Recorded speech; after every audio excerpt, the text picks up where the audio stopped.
Coming up in our 8 o'clock hour, do you work in a hostile environment? Bullies are not just in the schoolyard any longer. So what do you do if you've got one at work? What if it's your boss? We're getting some tips on how to handle a bully. Gina, thank you. I've been looking forward to this segment throughout the morning, and thank you, sir, for sticking around. I know we've been a little bit delayed. We're talking about bullies. Bullies not just in the schoolyard, they could also be in your office. It happens quite often, and the author of a book called The Bully's Trap joining us this morning. It is Andrew Faas, and there is the cover of your book. You're on your second edition already. Congratulations.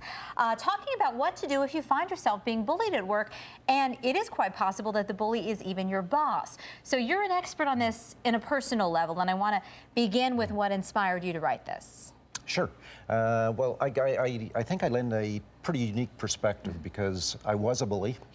I've helped many people through bullying situations. I've created psychologically safe work environments. And at the end of my career, I was bullied. And the reason I was bullied is I exposed a corrupt executive.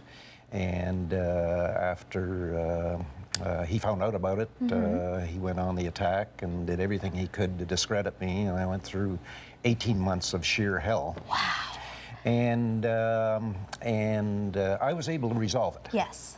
But not everyone can. Not everybody can. And I was spending a lot of negative energy over those 18 months. And I said, I need to redirect that energy into positive energy, and what better topic than to help corporations create psychologically safe spaces, and people who are being targeted, or families of those who are being targeted, work with those people in terms of being able to resolve it. Well, and the impact of this is so significant. I mean, you talk about some of the statistics of people who become sick. I mean, some people lose their lives over stress induced by this kind of hostile work environment. Absolutely. Well, the majority of people who suffer or who are severely bullied suffer from post-traumatic stress disorder. Okay. And it's not only the target that is affected, but the families of the targets are affected. Because what usually happens is the target doesn't deal with it at work. He takes it home with him. And I've talked to many children and now adult children of people who have been who suffered from post-traumatic stress disorder, and it has left a lifelong scar and with a strong those ripple effect through the family. Absolutely. I want to talk about some of the signs that you are in this kind of environment. You talk about the employees being punished or blamed for maybe not even meeting expectations that are even remotely realistic. Well, that's one of the methods by which bullies target their employees. And the title of the book is called The Bully's Trap, and the reason for the title is people who are targeted usually fall into that trap. Let me draw your attention to the screen here. You've got this, some of the points of the dictatorial culture. I think it's really interesting, that last point, suck-ups are favored. That means if you've got an observation that is remotely critical, even constructively critical of your work environment, you can really be blamed for even voicing that. Absolutely. And that's so unhealthy. I mean, nobody's going to progress in that kind of environment. And certainly people who see wrongdoing will not bring that forward. Right. And a recent implication of that is Volkswagen.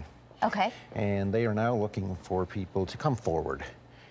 And they recognize that they have a culture where people were afraid to come Everyone forward. was looking the other way. You're talking about the emissions testing and the fraudulent, gigantic lawsuits now, payouts everywhere. And now they're granting amnesty for anybody who was in the know.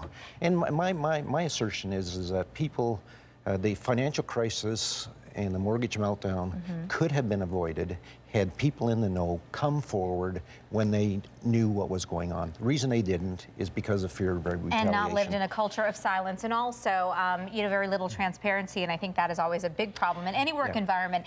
There's a lot of secrecy maybe in mid-level management to keep people out of the know, and that's just not a culture that you want to be working in. It's not a culture we want to work in. And the majority of people don't want to work in their cultures.